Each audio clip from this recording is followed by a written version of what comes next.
a personal AOL account on issues related to Homeland Security and other sensitive issues. His email account was hacked by apparently a scammer. I mean, Hillary Clinton, good heavens.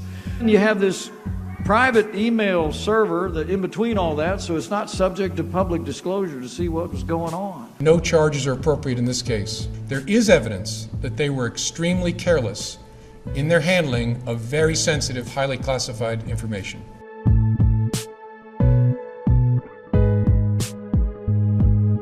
There's no comparison whatsoever between Hillary Clinton's practice of having a private server, mishandling classified information, destroying emails when they were requested by the Congress and by officials. We have fully complied with all Indiana's laws.